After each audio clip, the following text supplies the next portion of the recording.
All right, it is the T Podcast. Today we have a great couple of guests on. It is Wanderlust Rentals owners Kristopher Guidry and Rudasil. I only know how to say that because he introduced himself on a video that we did for them earlier last week, I think it was. Either way, we just did a video with them. So we're going to be talking with them about their company and the Louisiana's first multi-point self-service kayak rental operation. It's going to be really cool, so stick around and listen up.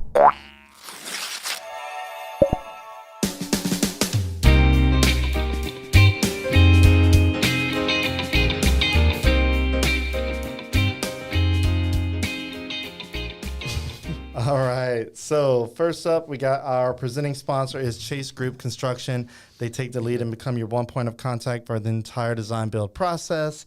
So if you're looking to build something new or renovate, they have a full diverse portfolio of projects. It is design build, like I said, so they can help you start it from the beginning of the project, designing it, bringing it to real life. They've built several different projects like medical centers, popular restaurants, multi-unit shopping centers.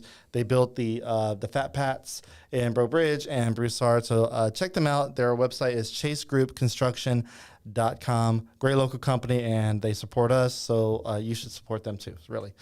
Okay, so let's go ahead and get the conversation started. We have Kristopher Guidry and Rudasil. So welcome to the T Podcast. For having us. Yeah, thank you, Ben. So tell me a little bit about you guys. As far as I know from you guys, you are originally from Lafayette, born and raised?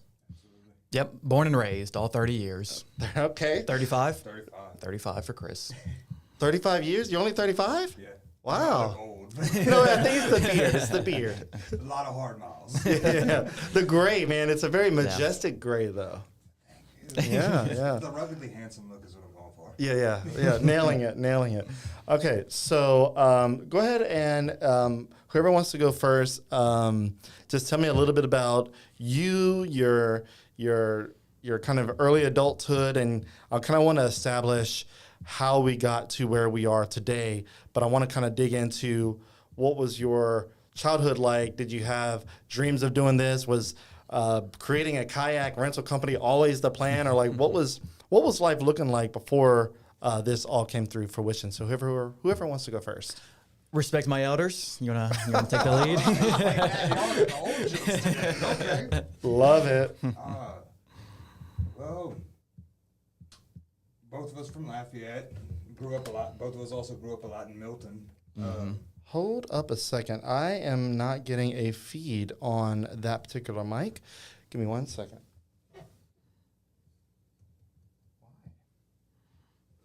I am missing a... This is live, guys, so just give it a second. Okay, give me 1 second here. Why am I not getting feed on through here? Wow, I know I did not just lose that mic. That is crazy. Let's see. Do I have... Interesting. What is going on? I don't have 3 or 4. Okay. We are going to just try to work through Share this one? Maybe. Pass it back and forth. Because that one's definitely... Why is it...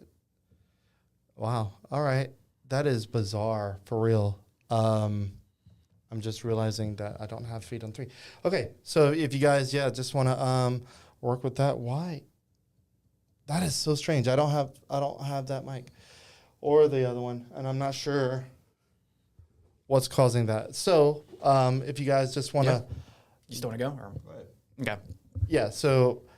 Crazy, but anyway, that's what happens. I just noticed that I didn't have registration on those 2, and I don't know why. That is very strange. But anyway, I'm so confused. All right, let's just go with it. That one mic is hot. Okay. So, Reed, if you want to go first, go ahead and tell us about you, and then we'll pass the mic. Yeah, that works. Doing it live.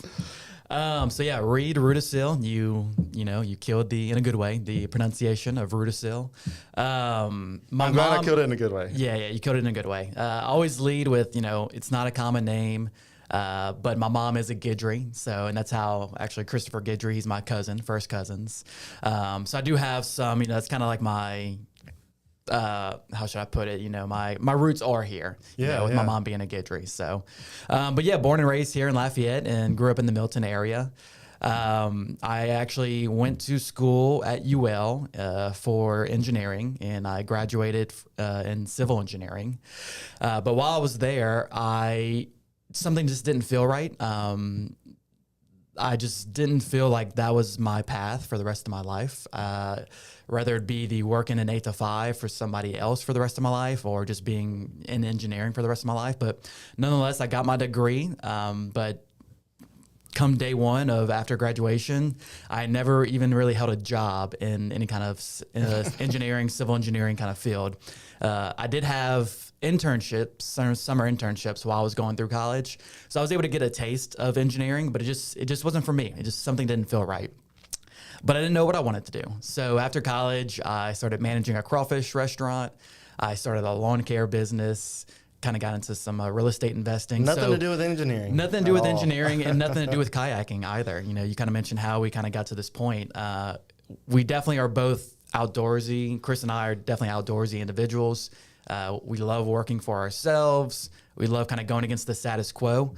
But growing up, kayak rentals, we would go fishing and go, do outdoor stuff. But starting a kayak rental business, that wasn't what we were dreaming of when we were growing up whatsoever. Chris can kind of go into later into like kind of like the backstory of like how Wanderlust Rentals, because we even have we started a year ago, but we started discussing it even longer than that, about 5-10 years ago or so. But yeah, so it's been a long journey of twists and turns kind of leading up to Wanderlust Rentals. We've been operating this for the past year.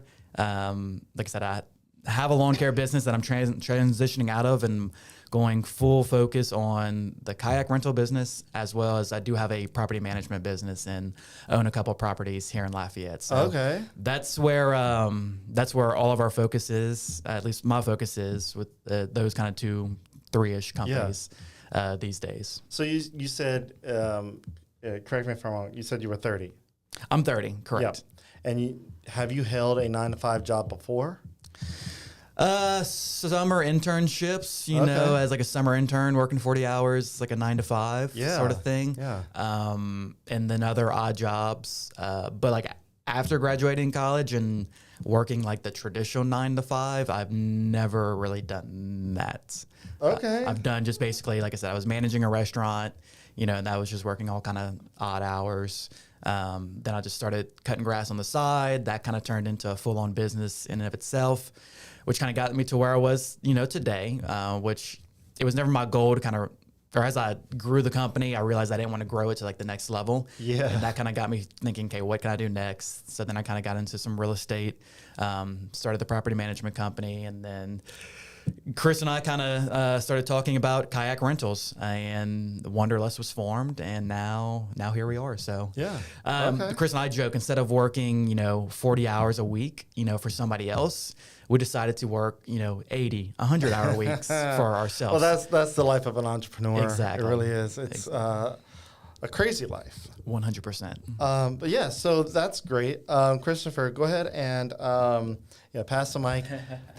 You might have to hold it a little bit because it might drift on you. But yeah, so tell us a little bit about you. Kind of, what were your life plans coming out of high school, college? What was your life looking like before you ended up where you are today?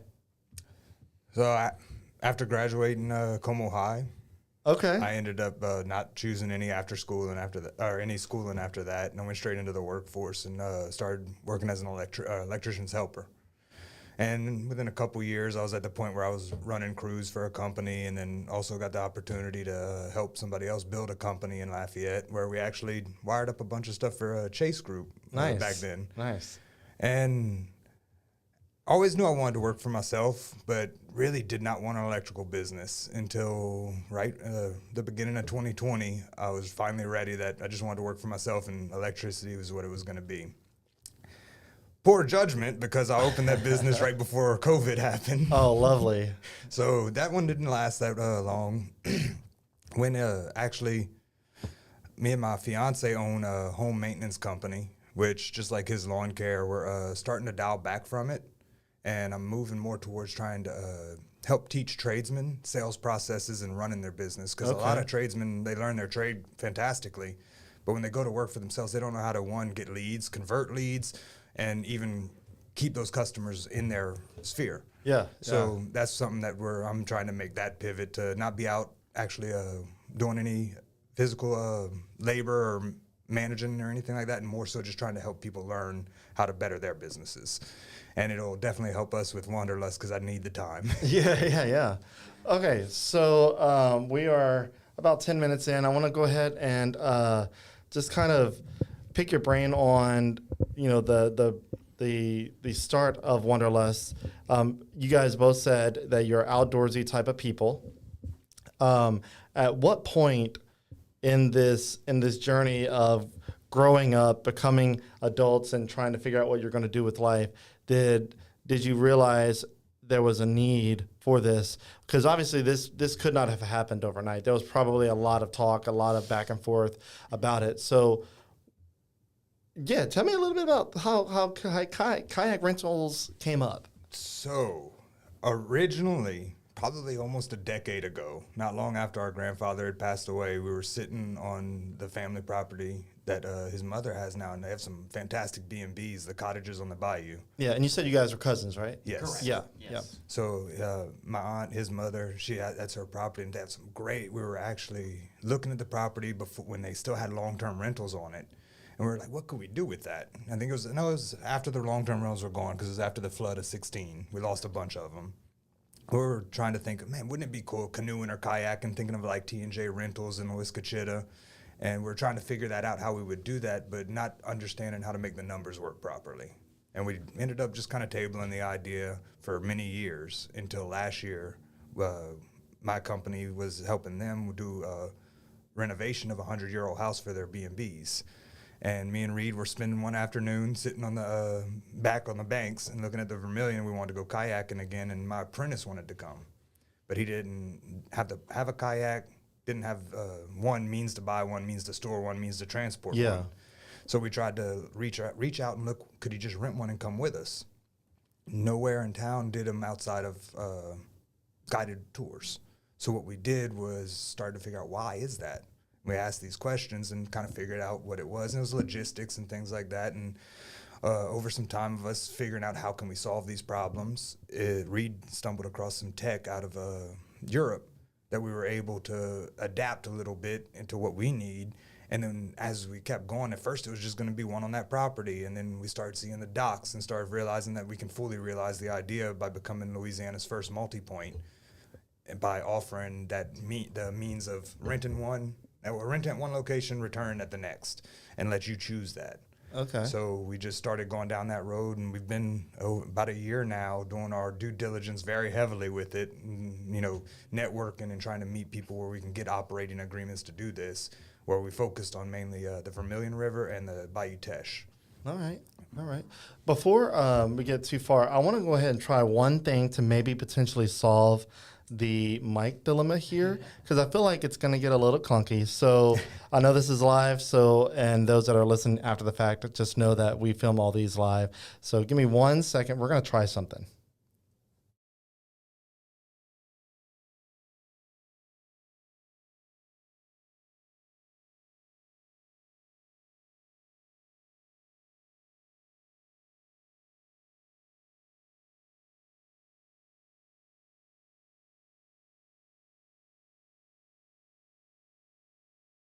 All right, now we're brewing technically. All right.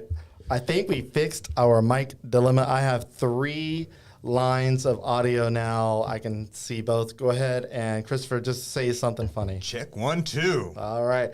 Perfect. Now we don't have to do this whole mic limbo. If you want to go ahead and flip it over. Let's see. I'll let you.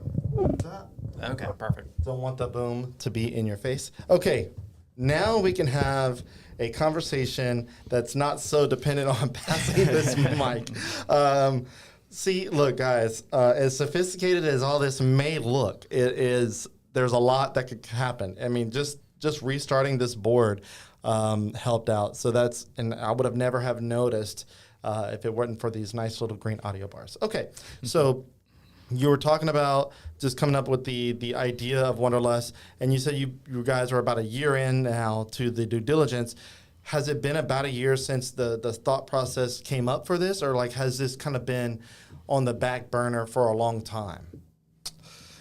I would say it's pretty much, we've been at it for a year. Like, the idea was about a year ago, a little bit over a year. And then we started reaching out because like Chris said, at first we wanted to do kayak rentals. And then we looked into the logistics, why other companies weren't doing just normal kayak rentals anymore, other than guided tours.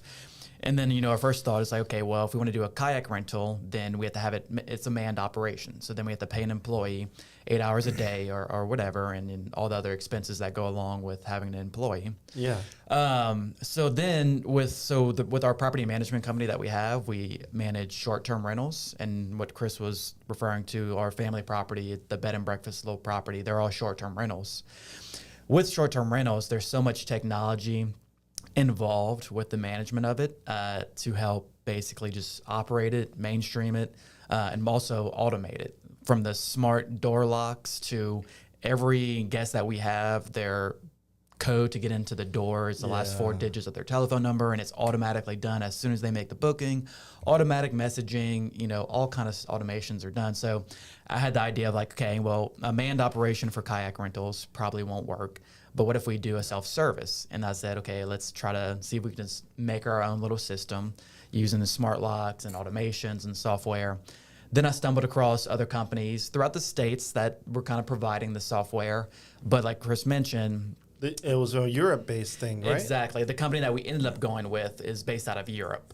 There are some companies in the States that provide some of this software and technology, but what kind of better fit for our model of the multi-point, basically where Chris said, we have multiple self-service kayak rentals at multiple points along, in this case, Bayou Vermilion, Bayou Teche, where somebody can now go and rent. Let's take Bayou Teche, for example. Somebody could go all the way up to Port Barry, kind of where like the Bayou Teche begins, rent a kayak from there. Then they have the option of going down to the town of Leonville. They can return it there, or they can paddle a little bit further and go to Orneville, go to Bayou Teche Brewery, return the kayak there, leave it there. All they have to worry about is their ride, basically. So we eliminate pretty much all the transportation of a kayak. The kayaks are at point A, point B, point C. All they have to worry about is their ride. So over this past year, basically we kind of have tweaked and run into all kind of twists and turns challenges, tweaked our design. The longest thing I would say is, Chris had mentioned we were going to start off by just doing a point A kayak rental self-service on the family property in Lafayette on Bayou Vermilion. Then we realized that we could expand. Yeah, we could expand by partnering with Bayou Vermilion District, Lafayette Consolidated Government, in order to utilize the boat launches and the kayak launches that they have up and down Bayou Vermilion throughout Lafayette Parish. So the past year has been working out these legal agreements with Bayou Vermilion District, with Lafayette Consolidated Government. We're starting now to move on to Bayou Teche and work out the agreements with each individual town and private. That's a lot of logistics. So yeah, that's really a lot. Teche right now, so thanks to the Teche project, they got grants to put these docks in. They actually have 135 miles worth of the infrastructure of these docks on that paddle trail. So fully realize, like right now, we're just focusing on the northern side of it. But eventually we hope to, like Reed said, Port Bear all the way down to Berwick is how far it goes down. That's far. Yeah. And I mean, it'll be different sections for different things. And a big caveat to touch on what Reed was saying too is with the self-service, by not having the manned operation, and we're reducing the barrier of entry to where even people just interested in, like, you had never been kayaking before. So no, I've been canoeing, but not kayaking. So it brought down, by doing self-service, it's able to make it affordable and reduce that barrier of entry. That way, people that might just be interested but not want to buy a kayak right now, because they want to test it first, and it gives them that opportunity much easier than there ever was before. Yeah. So when Reed was mentioning some of the logistics of the operation, it's very reminiscent of bird scooters or those electric scooters that you see, and we in Lafayette, we had them for a short stint, which was really cool. I get that they are or have appeared to be a nuisance in certain cities due to people tossing them in rivers and just being destroyed. When they had them in Lafayette, I lived on the corner of General Mouton and Harding, and that was like a hot spot. My front yard was full of them. Oh, I bet. So that's one problem that we noticed, and we didn't want to end up getting voted out the same as Bird did, where we've actually been able to geofence the returns. So you can't just leave it anywhere. It's geofenced to have to be returned at a kiosk. Mm-hmm. No, that's good, because it's almost like the electric bikes in like New York City. You can rent an electric bike; it has docks for it, and so you rent it, you go down, and if there's another dock, just park it there. It should be the same brand, and just lock it back up, and you're fine. It's very similar to that, where hey, I want to go kayaking today. You don't need to have a vehicle equipped with a rack system or anything like that. You can just bring your Volkswagen Beetle, park it up, and then grab a kayak as long as one's available, and then hop in, and you have everything there. You have paddles, you have the life jackets if you need it, and you just bring it down to the water. And with this, like, we're learning a lot. We've made a lot of pivots in the past year, like even with our paddle therapy series and everything like that. That was something we came up with on his birthday when we were paddling the Vermilion, just to have a nice afternoon. And we were like, man, it's taking so long to get the self-service going. What can we do in the meantime? And came up with paddle therapy. Why not just start doing events? We'll plan them out, and we've tried partnering with local restaurants and bars that are on the rivers to add value to the experiences and stuff like that. And now that's become a whole nother leg of our business that we never even planned on whenever we first had the idea. That's awesome. Well, look, I got a sponsor to mention, so let's go ahead and get that going. So this is the Music Academy of Acadiana. You have probably heard me talk about the Music Academy of Acadiana before. They are Acadiana's top choice for music lessons. They take the process and make it really fun for all ages. They have piano classes, guitar classes, voice classes, drums, violin, saxophone, flute, and audio production. They have an experienced staff that makes sure to go through the entire process. Again, all ages, all styles. They've even sent students to college and to compete in major music competitions like American Idol and The Voice. Founded by UL Lafayette Music School graduate Tim Benson, they've won national recognition and are consistently voted as a top music school since 2016. Ultimately, their goal is to make music lessons fun, educational, to help foster the next generation of musicians and creative thinkers. Check them out at musicacademyacadiana.com, and they are a sponsor of ours. So check them out. Be sure to let them know that you heard about them from us, and I'm pretty sure they'll appreciate that. Okay, so you were talking about the process and just kind of how that all works compared to bird scooters, and we're definitely still learning, and still pivoting. Like there's kayaks at the beginning. So paddle therapy, dude, that sounds so cool. So what is paddle therapy? So paddle therapy is our pre-planned events that we sell tickets for. We normally cap it around 20, 30 people. Correct. Where we offer people park at the end point. Like, we have one coming up on the 14th. Okay. They'll park at Bayou Teche Brewery in Arnaville. Yep. We're actually going to have a shuttle bring them to Leonville, where we launch everybody on their kayaks. It's a few hours with paddle, and you end at Bayou Teche Brewery in perfect timing for the beginning of a Sunday Cajun Jam session. So how long is the route? That one... thing about paddle therapy is it is go at your own pace. Yeah. So we always give a range, but that one's going to be about anywhere from 3 to 5 hours. The average paddler is going to go about 1.9 miles per hour at their average pace. Yeah. They're not like trying to race or anything like that. But going off of that, though, we do have some people that can make it in about 2.5 hours, and they are doing exactly that. They are racing, and they're having a good time. You know, it's like Chris was saying, it's all do it at your own pace. So if you want to get in there and race another kayaker, you know, you have every right to do that, you know? That was the CrossFit people that had come that one time. They were done in like 2.5 hours for a 3-hour, 4-hour paddle. That's crazy. Exactly. Yeah. So like Chris said, we kind of had to make a pivot. This past year was kind of waiting on the legal agreements. We pivoted to these paddle therapy events, and that's perfect. That it's a leg of itself now, because that's just as popular as the self-service, especially being, as you know, we just launched the self-service a couple weeks ago. Yep. Our first location, second location coming soon.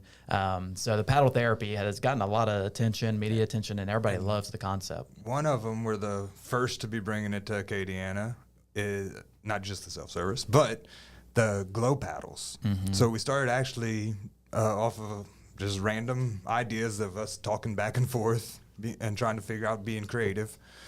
Lighten up the kayaks with they call them fairy lights, and then our navigational ones that we have to be on the water at night anyway. And it's been a hit. We've already done one on Lake Martin already. It was the Search for the Rougarou. Okay. Had a great turnout. People really enjoyed it. There was even people, it was their first time ever kayaking, and they were brave enough to come out at night. And I think they were from Houston. Correct. Then we had another one where we did through Lafayette. So we were on the Vermilion from Vermilionville to Camellia Dock.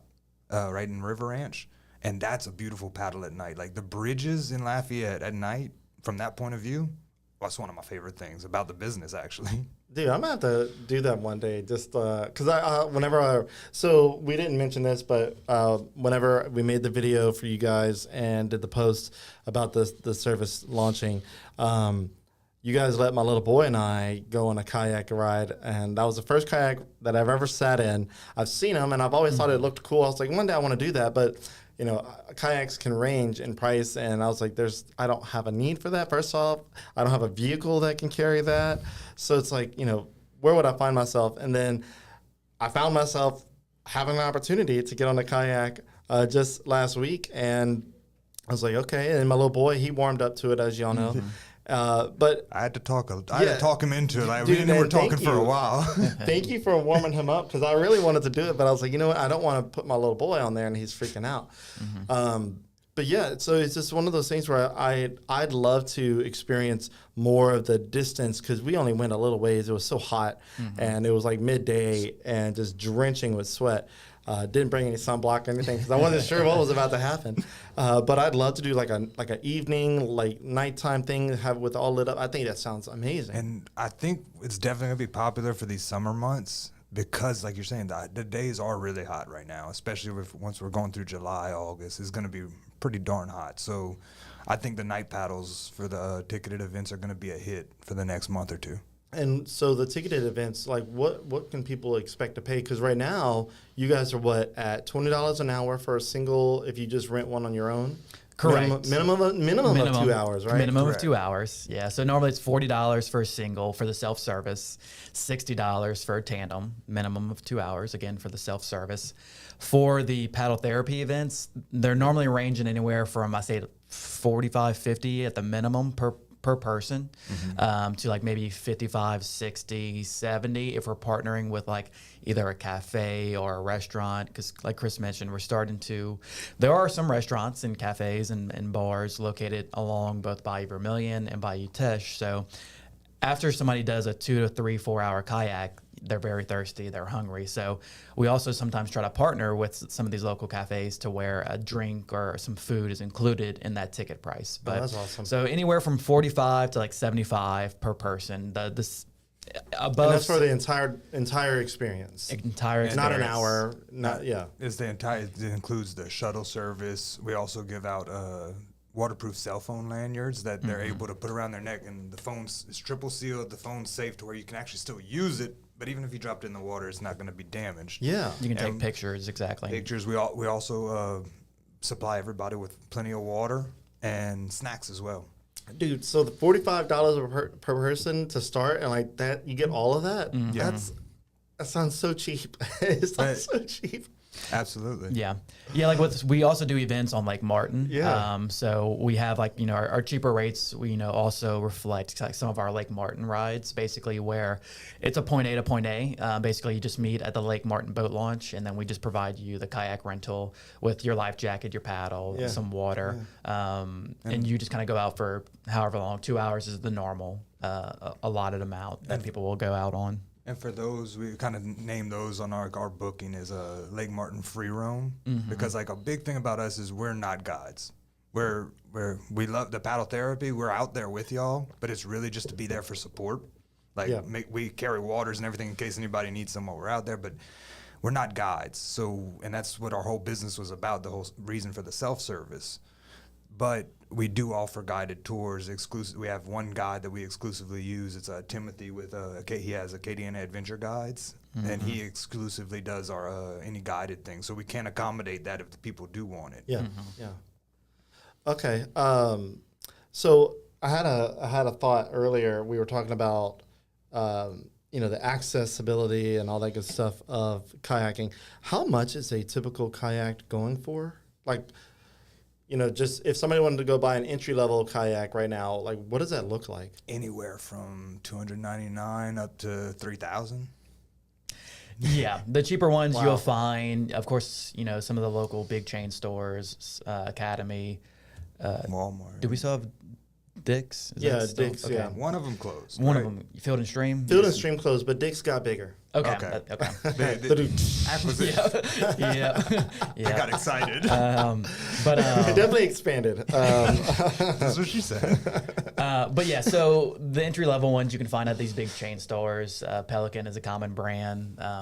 Those can like $200, $300, $400. You get more into the ones that have a lot more gadgets, and then the pedal kayaks, fishing kayaks. Those get into the thousands of dollars. Wow.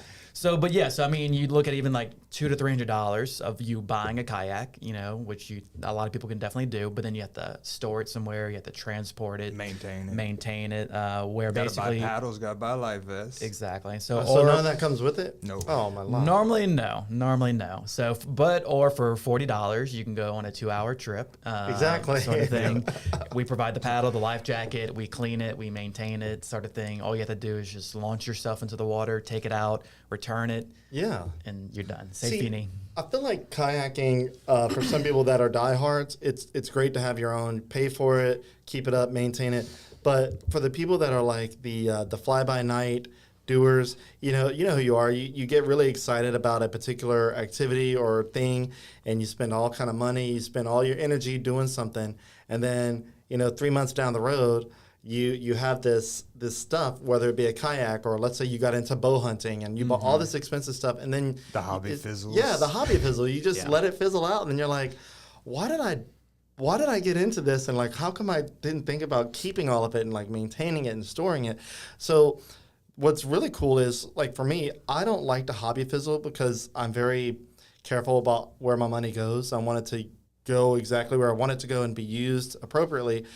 And I feel like there's companies like you guys that provide such a service that, thankfully you guys did this because it is one of the first ones in Acadiana or the first one. And it's just really cool that now I have an opportunity to get in, kind of get that feeling of being on a kayak and being on the water. Because like I said, I've done canoeing. Canoeing is great. My wife does not like canoeing because it's a lot of work, and the kayak thing would be a lot of work too. But with canoeing, you got to go all the way to a destination. You got to get on. Sometimes these bus rides are wild. I've been on the T&J rentals. Gave you the speech. Yes, tie-dye shirt with the he got some the Ric Flair looking glasses or whatever it is. Dude, mullet man. He is like. This guy, I feel like he's never changed, but really cool. And then you get on that bus and you just like take a roller coaster down this dirt road, and then you come into this area and y'all like dart off the side of the road and into this little area, little boat launch, and then a bunch of people are just getting on their canoes, and it's really peaceful. It's really nice. Sometimes you get stuck on a log here and there, and I'm pretty sure that happens with kayaking too. But it's one of those things where it's so far away, it feels out of reach, even though it's a little side quest. I feel like this feels like on a Sunday afternoon, if you just want to like after church, after lunch, maybe you want to go take a nice little stroll down the Vermilion, or by the Bayou Teche, once y'all get that all connected up, it just feels so easy to do that because it's right in our backyard. Yeah, and even if you're alone, like so, if it's groups or couples, you can always put a car at the beginning and end, and that's really easy. But even for people alone in somewhere like Lafayette, and even we've used it in Laurelville, even they have ride share even out there. So like, there's very much or very little restriction to it all. Yeah. So that was one question that somebody had whenever we first posted it. Is even though it is point to point, some people. Or you can return back to the point where you were. The people that were wondering, like, hey, if I get in here, this zone, and I go to another part down the river, obviously, if I don't feel like paddling back up to the same spot, like, what do I do? Like, how do I get to my car? Mm-hmm. And that was a good point that someone asked. So you would suggest potentially having, someone leave a vehicle at the last stop, mm-hmm. and then beginning at one point. I mean, what would be the best route? Like, what is y'all's go-to advice for someone who's trying to figure that out for themselves? So, I would say having a two-vehicle approach is definitely key, but not necessary. At least like in Lafayette, you do have Uber, Lyft, these ride transportation companies, ride share companies. But having two vehicles, if you have more than two or more people, having one at the starting point and the ending point.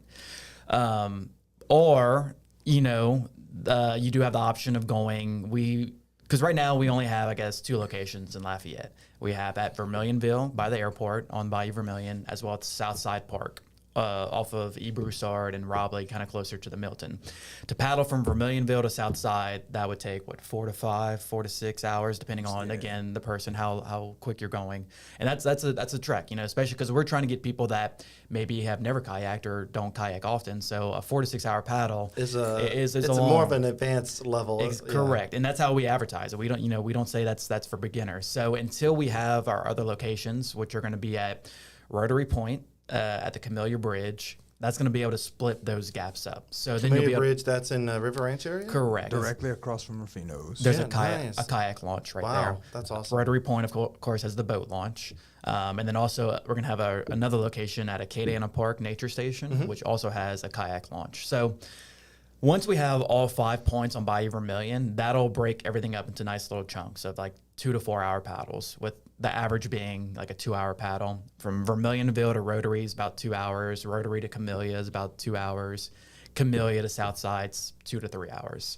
That's good for beginners. Until then, we definitely recommend, like if you start at Vermilionville or even Southside, that you just paddle upriver to kind of begin with, a 30 minutes to 60-minute paddle going against the current, going upriver, and then return, you go back downriver, back to that starting position, that point A. Yeah.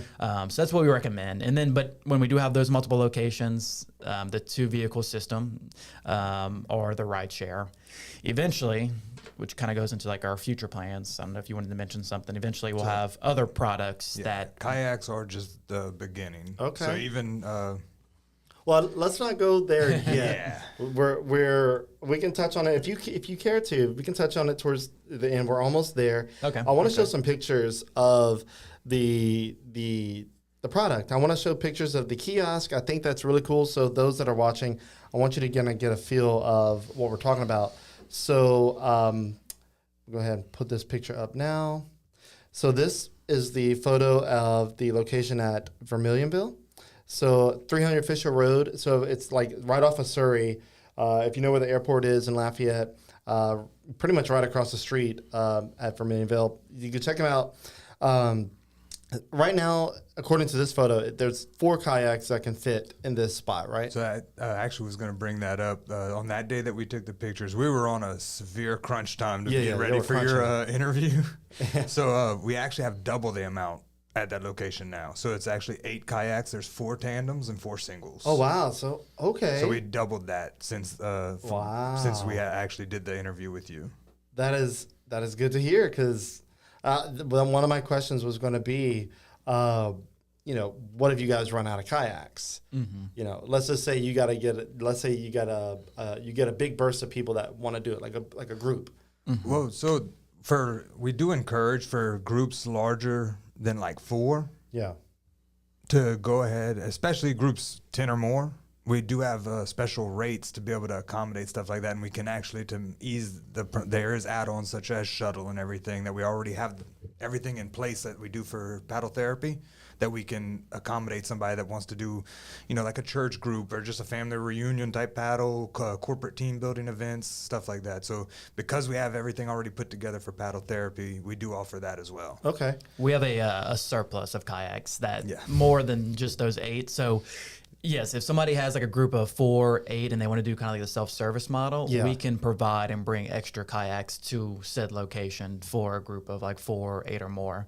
And then if somebody gets there and there's no kayaks and it's in the middle of the day, we have our phone number and all of our contact information on each kiosk, so they can just give us a call and we can bring more. To accommodate. Yeah, that's awesome. Well, that's a great thing to touch on, because I was going to get there. I was like, well, what if that? Yeah. But so here's a close up of the signage. I say a close up; it's close enough. And so essentially, the way somebody would interact with this rental kiosk is you walk up to this board. If this is your first time, you have your QR codes there. The QR code leads you to an app called Share Kayak, right? Yeah, correct. So basically, when you scan that, you sign up. There's a couple of things you go through. I know eventually, as you go through the process, there's a waiver, there's a video, but you just get onboarded from this signage here, and then you'll walk around to the back. But here's another photo of the kayak, so just kind of give an idea. But once you get around to the back and you're ready to unlock, this is what the lock looks like. So you can see it has a QR code directly on the lock. So all through the app of Share Kayak, that it'll lead you through the process of unlocking the kayak, and then kind of how to, return the lock in place and all that good stuff before you get on your ride. And then you have the, I don't know if you can see it in this photo, right to the right side. I don't know if it's technically still the right side. Which one? With the one at Vermilionville, the crate, the accessories crate. Is it still on the right side, or if you're facing where the front of the kiosk is actually facing the river, so when you're facing that, it's to the left. Okay, yeah, got it. That's just an accessory cabinet. Yeah, is what that is. Well, now that you added 4 more kayaks to it's the same layout as that. Yeah, as that picture. Okay, so we just ended up dismantling the cabinet from the original kiosk that you saw. Yeah, and put another one in between the 2. Got it. Okay. Well, yeah. So just trying to talk through that, but yeah, it's a great thing. I love it. So you're going to have multiple points added on, more shorter routes. You were leading up to something that I cut you off before we showed the pictures. So beyond kayaks. So that's another thing as we're learning more and developing our idea and our concept, or rather, we're fully realizing it. Well, so with the tech that we're developing, we're going to be able to do a lot more than just kayaks, and that's just our springboard to start. Lowering the barrier of entry, just like we are with kayaks, we want to even do that with something like camping gear in state parks and things like that, to where if you've never been camping, you don't want to buy all that stuff to do so. Exactly. Just buy your food and drinks, show up, go to a locker, and rent a backpack that's going to have all your essentials for the weekend in it, as far as equipment goes. Yeah. Go out and then return it when you're done. There's also probably going to be golf carts, bicycles, and everything under the sun if we can. Dude, okay. So, but as far as watercraft goes, kayaks is the main jig, right? For now. Yeah. Like, for now. We can. Right. I have stuff stewing in. Well, we both have stuff stewing in our brains. Yeah. Kayaks is definitely like Chris said, our kind of like our launching board. Yeah. We can basically anything that we can lock up, we can rent, and that's kind of what I was kind of going off of earlier with bicycles. At each of our kiosk locations in Lafayette, our kayak kiosk locations, we plan to eventually have bikes, be able to rent a bike from these locations as well. So then, instead of having to rely on a vehicle or a ride share, somebody could kayak from point A to point B and then bike from point B back to point A. Okay. You know, definitely adventurous routes there. Exactly. Yeah. Lafayette's Lafayette when it comes to bike friendliness and transportation. You want to take a risky adventure? Go down Johnson Street. But the potential is there. So like we can lock up bikes, we can lock up scooters, we can lock up golf carts, and then rent it out on a hourly basis. Gather their credit card, have them sign a waiver, have them put a deposit down. So everything that we're doing with the kayaks, we can potentially do with a lot of other objects and rentable objects. And as we keep talking to more people and realizing that like even golf carts came from a particular mayor in a different town than Lafayette, that was by his request, and we started just delving into the idea. So we're gonna fully realize the idea, especially as more requests come in. Because we're how Reed says, he got me on that saying, everything's figure outable. It's true for sure. So I don't think we touched on this, but I am curious. The term wanderlust. I'm going to assume that it's a lust for wonder, but like, how did you guys come up with the name? I think it might have been Chris that came up with the name. At the beginning, we were trying to figure out how we were going to expand and like where we were going to be located. So I think we tossed around probably 5 to 10 different names. A couple of them included like Acadiana or Lafayette Rentals. But then we realized the potential that we had here, and we realized that we didn't want to just restrict us to Lafayette, Acadiana, even Louisiana. I agree. Yeah. So I think Wanderlust was definitely one of the first couple names that we had looked at. When I think I had proposed that one, and I was kind of stuck on it. Like we were voting on names and everything, but I was just stuck on it in my head from jump. Yeah. Just because it was honestly, I think I'd watched the movie with Paul Rudd and I think Jennifer Aniston. And like I'd just seen that with my fiance not long before that, and the word itself, it was creative and it was curious, and that's what caught my attention. The word wanderlust. Yeah. Okay. Yeah. So that was really the main reason why I liked that one a lot. Yeah. And then I'm not a fan of naming a company after yourself. Yeah. Especially coming from construction, you see that all the Guidry time. Rentals. Exactly. Or we'd even throw in like RK Rentals and stuff around, but like, that's not. Neither of us really were a big fan of it. Yeah, and then you're right. That seems very hometown naming setup. I think Wanderlust is a great name. I love it, and the logo really cool. The sun, the spiral sun. Yeah. So, are you guys going to show T&J a little competition in the Kinder area? Is it Kinder? No, it's Oberlin. Oberlin, yeah. So I haven't gone to that area yet. However, we went out to Bell City, just outside in Lake Charles, and there's something cooking out there that's going to be very interesting. All right. We'll just leave it at that. Keep an ear out for Halloween. Right. Okay. But yeah, I mean, we're going to be competition to some, of course, but we're just looking to grow the company. Obviously. It's a new concept, it's a new idea, and we want to take it to the next level, whether it be with kayaks and all of our other ideas that we have that we can rent out. And of course, I mean, with us going into other territories, people are going to see us as competition.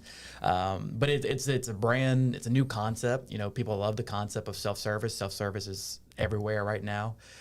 So we just want to expand. And, so I guess with that will come us kind of going into new territories and encroaching on other people's kind of territory, so to say.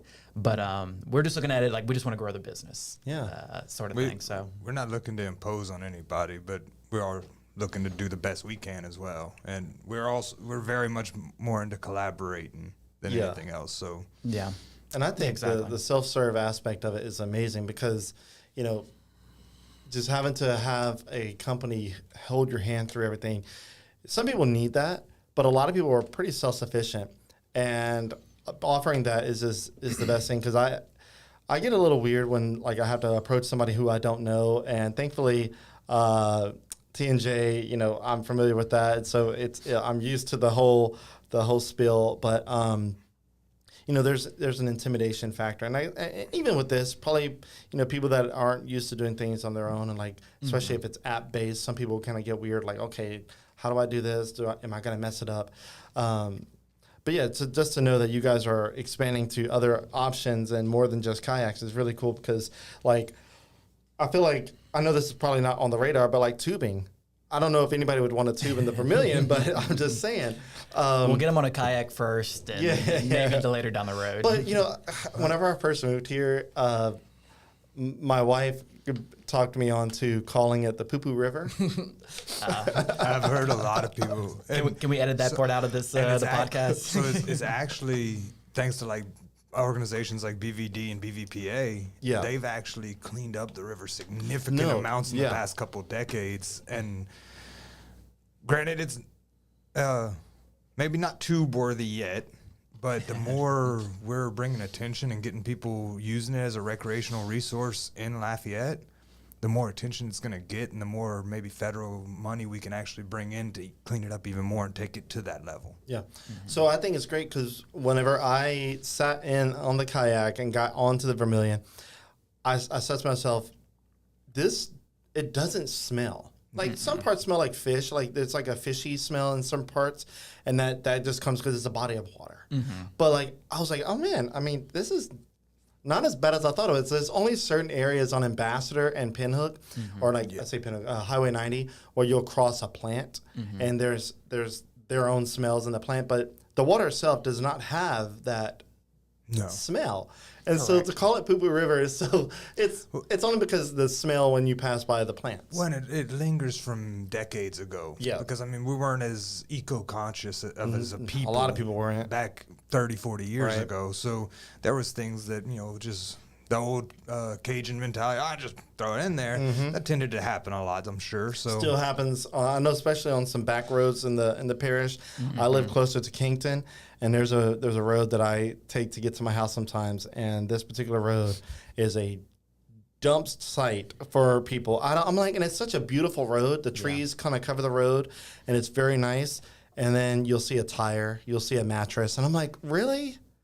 Like, and there's signs saying fines posted, whatever. But people will do what people do. So, and I mean, and in the Vermilion River's defense, when I was a kid, when River Ranch was just a field, our grandfather's house, his backyard was a fence that went into that field, and I grew up swimming in the Vermilion River back there, and I'm still okay. I got a great immune system. I'm still okay. Yeah. You're immune to everything at this point. No, this is really cool. I love the idea. I want to bring my son back on because when we were on the kayak that day, he said, this is the best day ever. Now, it's the best day ever for him whenever he does something really cool. Yeah. Like, he loves watching airplanes take off from the airport. So, like, we'll park off of Highway 90 right in front of the airport in Lafayette and wait for planes like United Airlines and all the, Delta. They have their smaller planes, the puddle jumpers, essentially. He gets a kick out of it. So the kayak thing, he was loving it. Dude, he loves those planes. He taught me stuff about planes whenever we were talking. Dude, he's super knowledgeable about planes, and I try to make sure that I feed that. I don't want to say the lust for wonder. I feed that energy, and I don't try to impose anything that I want him to do because I want to do. I'm not trying to live vicariously through him, but. The kayak thing, I'm glad he likes it because now I'm like, I get a chance to maybe do it again because my wife's not coming. And if I do it by myself, that's fine and all, but having a little person like me that I created like it too was really, really nice. And to hear that it was the best day ever. It's a good feeling. It was nice. Even though it was freaking hot. Oh, yeah. It was really good. It was fun. And I hope to go back soon. But before we go, how can people learn more? We didn't mention a website or anything like that. I do have it in the caption, but where can people go to learn more about what you guys have? So we're highly active on Facebook. If you want to check out like images and stuff, reels, all that, we have a lot of great content there to see what the experiences are like. Outside of that, WLRental.com is our website. You can do anything from booking to inquiring, and also read any copy that we have about the company and details, what you might be interested in. All right, and so what I'm gonna do is I'm gonna quickly pull up that on the screen for people. So just give me 1 second. So that you can see it on your screen if you're watching. I'll make sure to show you that. And here we go. So that is the website right there, WLrental.com. Just check out that website. You can learn all you need to learn about it. You can even book. So if you want to book a particular ride or the paddle therapy, you can do that there.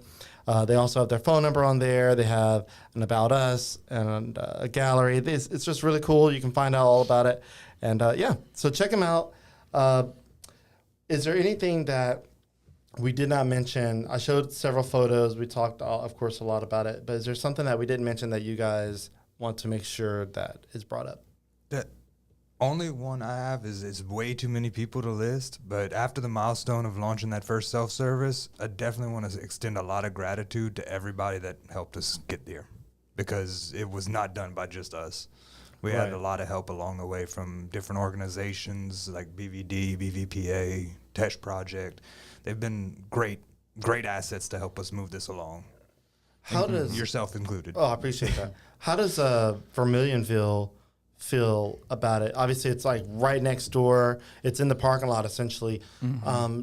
Obviously, I'm assuming they would see that as an asset, but like, what was the sentiment from them with that being placed in your partnership with them? Yeah, and kind of like one last point I wanted to make, and kind of I can tie it into this, is that with Vermilionville, with BVD, with Lafayette, with all the small towns along Bayou Teche, everybody loves the concept. Yeah. And kind of what I wanted to tie it into is that so many people don't know. You kind of made the reference of the Bayou Vermilion being in our backyard. So many people don't realize the beauty of Bayou Vermilion and that it runs through. Some people even don't realize that there's a bayou river that runs through the city of Lafayette. Yeah, I know. And if they do know about it, there's that stereotype that it was earned, but it's that it's been dirty, but it's been over the past 10, 20 years, all these initiatives with BVD, BVPA, the Tesh Project, they've done a really good job of bringing attention to it, cleaning it up, and making them, navigable waterways, especially for even, kayakers, not just boaters. So that's another thing that we have done, and that was another reason why we started this, was to bring more attention to these beautiful local waterways. I recommend anybody that still has like a negative perception of Bayou Vermilion, rather, I would love for y'all to use one of our kayaks, of course.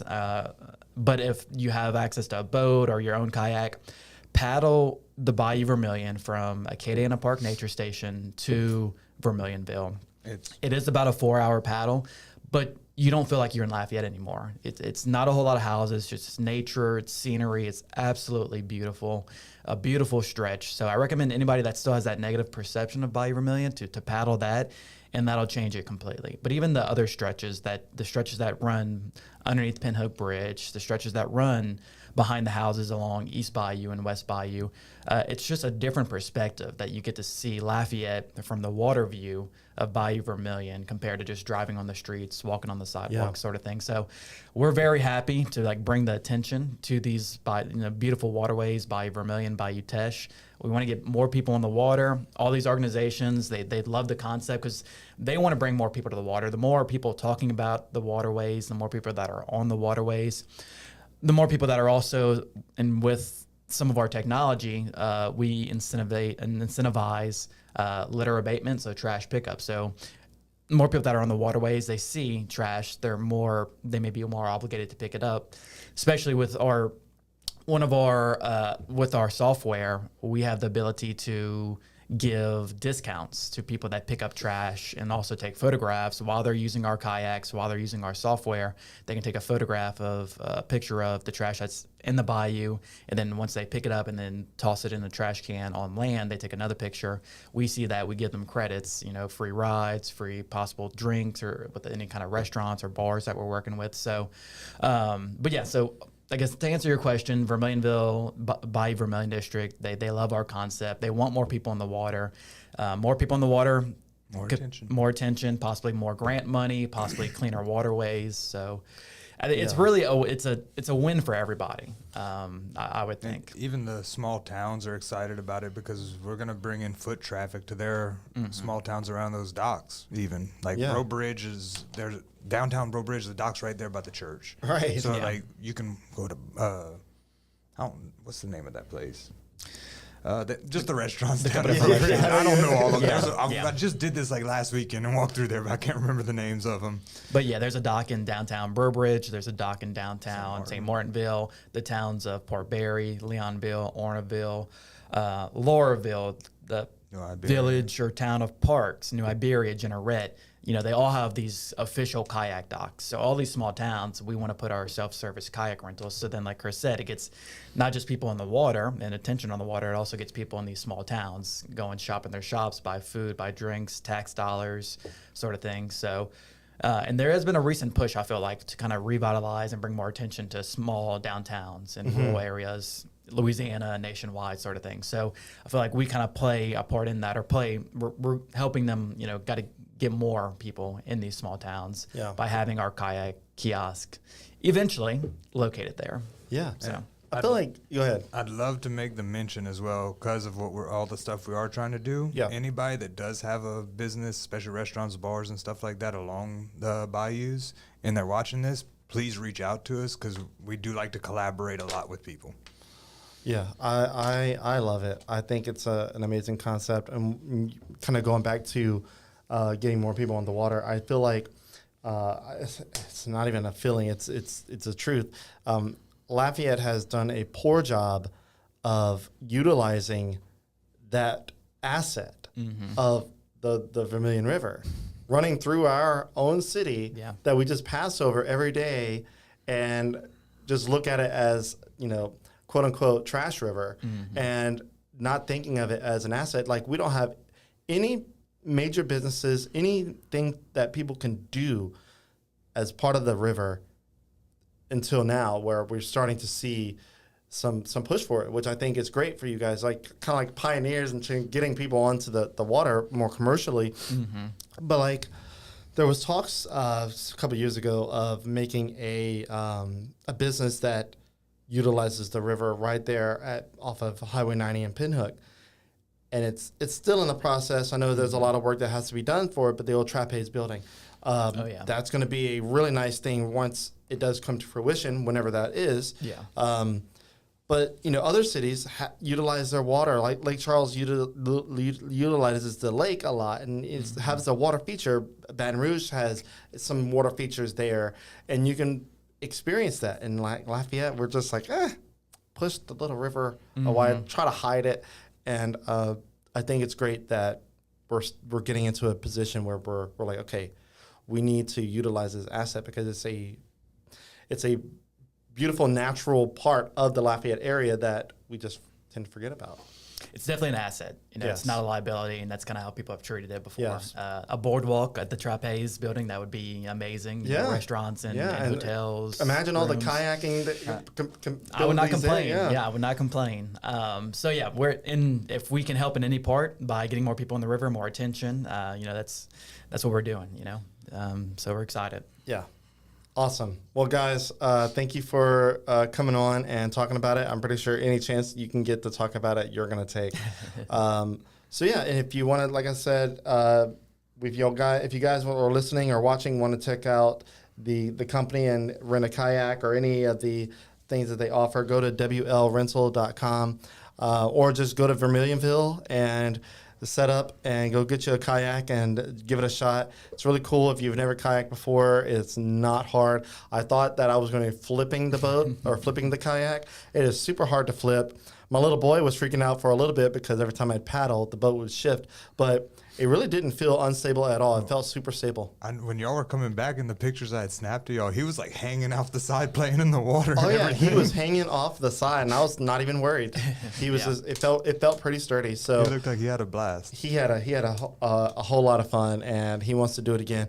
I do too. I just want the weather to be right. If it's an overcast day in the next few weeks, that'll be great. The overcast, believe it or not, you'll get sunburned worse. So make sure you don't forget that sunscreen. Like, I'm gonna still wear sunblock, but I want the ambient temperature of the environment to be lower. That's what I want.